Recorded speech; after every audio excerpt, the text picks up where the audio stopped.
Problem 10.1. Let P be it is cold and Q be it is raining. Give a simple verbal sentence which describe each of the following statement.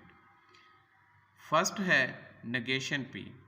इनसे पहले देखें, ये जो उल्टा V है इसे हम and पढ़ेंगे और ये जो V का सिंबल है इसे पढ़ेंगे R और ये जो टेल्डा है इसे पढ़ेंगे नॉट। अब ये फर्स्ट है नेगेशन P। P है इट इज़ कोल्ड, तो नेगेशन P आएगा it is not cold. Next है P एंड Q। P है इट इज़ कोल्ड और Q है इट इज़ रेनिंग, तो ये बन जाएगा it is cold and raining. C है P आर Q, तो इसमें आ जाएगा it is cold or it is raining. D है Q आर नेगेशन P, तो ये आ जाएगा it is raining or it is not cold, यानी इसके लिए आर आ गया और इसके लिए नॉट आ गया। 10.2 है let P be Eric read Newsweek. Q है एरिक रीड न्यूज़ यॉर्कर और R है Eric read Times. Write each of the following in symbolic form. A है Eric read Newsweek R New Yorker but not Time. अब Newsweek जो है ये P है और न्यू यॉर्कर Q है और टाइम्स R है, तो यहाँ पे देखिए Newsweek or New Yorker है, तो यह आ जाएगा PRQ but not Time and negation R आएगा। फिर है read Newsweek and New Yorker R he does not read Newsweek and Time. तो देखें Newsweek and New Yorker है, तो ये आ जाएगा P एंड Q। फिर R है तो ये V का सिंबल आ गया। फिर है नॉट, तो ये नेगेशन आ गया। फिर है न्यूज़ वीक एंड टाइम, तो P एंड R आ जाएगा। C है it is not true that Eric read Newsweek but not Time. अब देखें एरिक रीड न्यूज़ वीक यानी P आ गया but not Time and negation R। वो कहते हैं ये ट्रू नहीं है, नॉट ट्रू, तो इस सारे का नेगेशन आ जाएगा। It is not true that Eric read Time or Newsweek but not news. Eric read Time or the New Yorker but not Newsweek. अब देखें एरिक रीड टाइम आर आ गया, आर वी आ गया, new yorker इसकी जगह Q आ गया, but not Newsweek and negation P आ गया। फिर वो कहता है ये सारे का सारा नॉट ट्रू है, तो इस सारे का नेगेशन आ गया। 10.3 है determine the truth value of each of the following statements. The statement P and Q is true only when both सब स्टेटमेंट आर ट्रू। अब देखिए फर्स्ट है 4 + 2 = 5 एंड 6 + 3 = 9। अब इसमें ये स्टेटमेंट ट्रू है, ये फॉल्स है, इसलिए ये फॉल्स हो गई। नेक्स्ट 4 + 5 = 9, ये ट्रू है। 1 + 2 = 4, ये फॉल्स है, इसलिए ये फॉल्स हो गई। C है 3 + 2 = 5, ये ट्रू है। 6 + 1 = 7, ये भी ट्रू। अब ये दोनों ट्रू हैं, इसलिए ये ट्रू होगा। D 3 + 2 = 5, 4 + 7 = 11, ये भी दोनों ट्रू हैं, इसलिए ये भी ट्रू है। 10.4 find the truth table of negation P and Q। ये P आ गया, ये Q। पहले हम नेगेशन P फाइंड करेंगे, तो ये T का F, T का F, F का T, F का T। फिर negation P and Q find करेंगे। एंड के अंदर दोनों ट्रू होंगे तो आंसर T आएगा। यहाँ पे देखें ये दोनों ट्रू हैं, तो ये नेगेशन P एंड Q भी ट्रू हो गया, बाकी सारे फॉल्स हो जाएंगे। 10.5 verify the proposition P R negation P and Q is tautology. अब ये टोटोलॉजी तब होगी अगर तमाम वैल्यूज़ के लिए इसका आंसर ट्रू आए। तो इसका ट्रूथ टेबल बनाते हैं।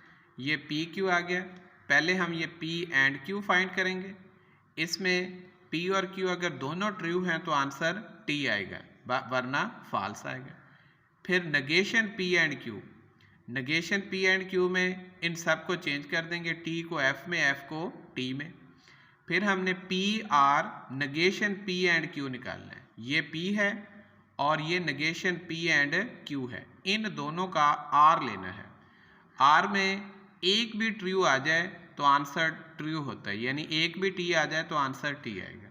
ये देखें टी एफ टी हो गया, T F T, F T T, F T T. तो देखें इसकी जो ट्रूथ वैल्यू है ये सारी की सारी ट्रू है। तो इसलिए ये जो स्टेटमेंट है या प्रोपोजिशन है ये टोटोलॉजी कहलाएगी।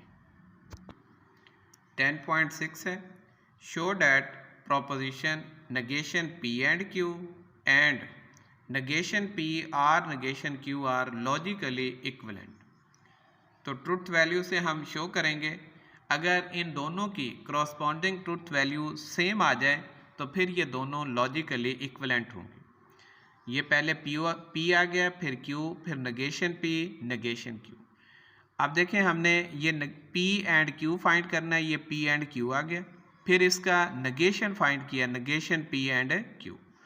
और फिर लास्ट में negation P or negation Q, ये negation P or negation Q, यानी इन दोनों का हमने R ले लिया।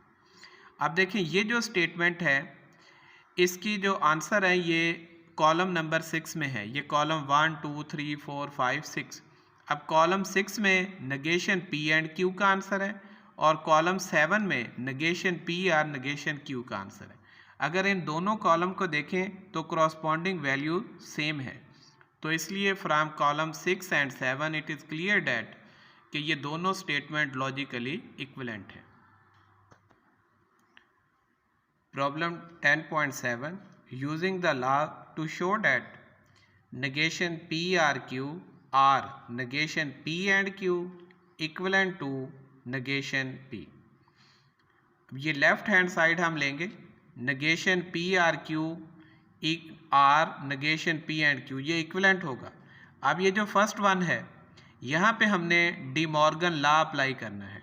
negation P आर Q ये इक्वल होगा negation P and negation Q, और ये वाला R negation P and Q ये एज इट इज़ आ गया। अब इसकी जगह हमने ये लिखा है, तो ये लिखा है बाय डी मॉर्गन्स लॉ। अब देखें यहाँ पे ये भी negation P लिखा हुआ है, ये भी negation P है और दोनों के अंदर R है। तो यहाँ डिस्ट्रीब्यूटिव लॉ यूज़ करेंगे, negation P and negation Q or Q।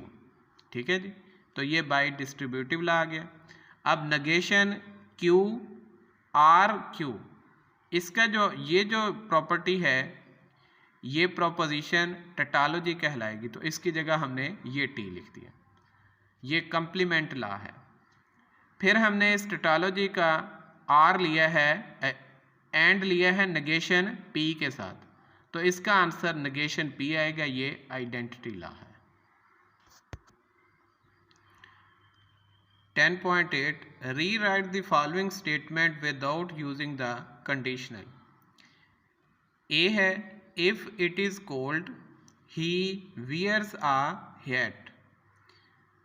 अब देखें if P then Q is equivalent to not P or Q, यानी P implies Q logically equivalent है negation P और Q के, यानी ये जो स्टेटमेंट है P implies Q ये इक्विवेलेंट है negation P और Q के।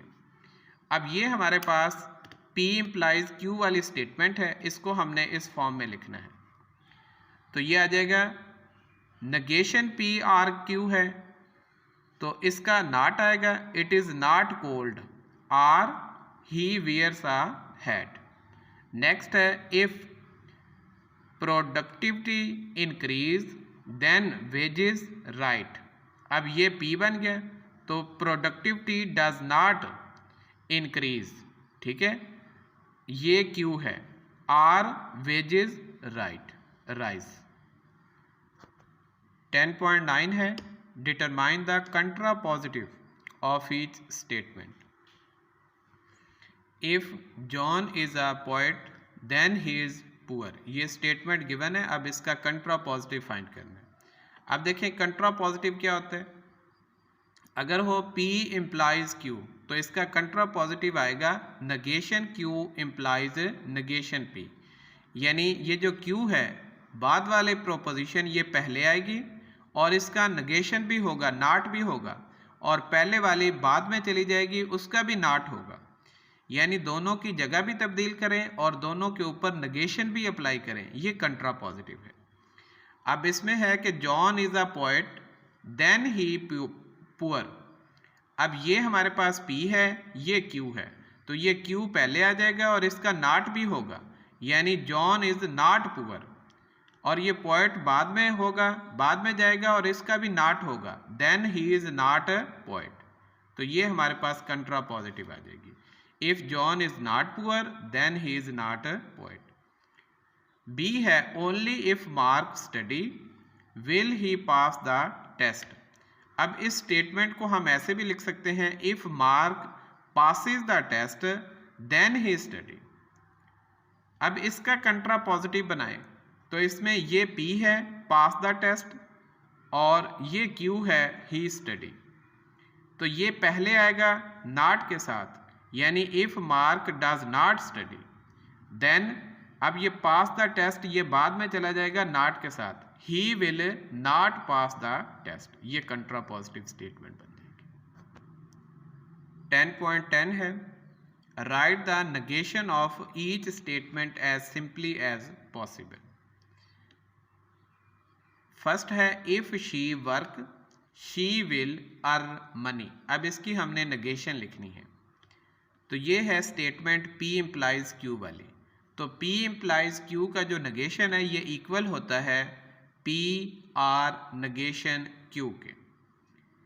तो ये आ जाएगा हमारे पास शी वर्क्स, यानी ये हमारे पास P है और अर्न मनी ये Q है, तो ये आएगा शी वर्क्स, फिर ये R आ गया और इस Q का नॉट आएगा, she will not earn money.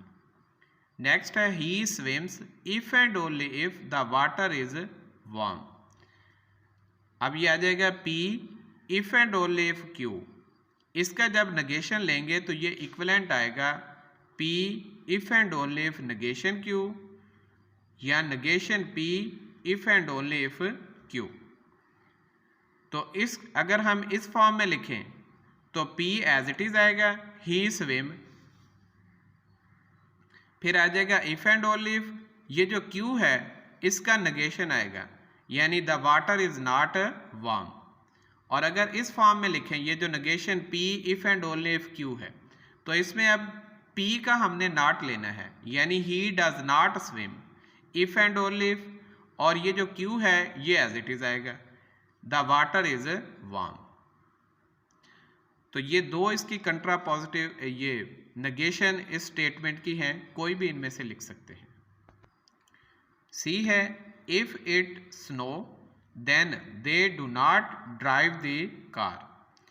अब ये स्टेटमेंट है P इम्प्लाइज नेगेशन Q। अब इसका जो नेगेशन है ये इक्विवेलेंट होगा P and double negation Q, तो ये आ जाएगा P एंड Q के। अब ये P है इट स्नो, ये एज इट इज आ गया, फिर एंड आ गया, तो Q जो है वो सिंपल आएगा, उसकी नेगेशन नहीं आएगी।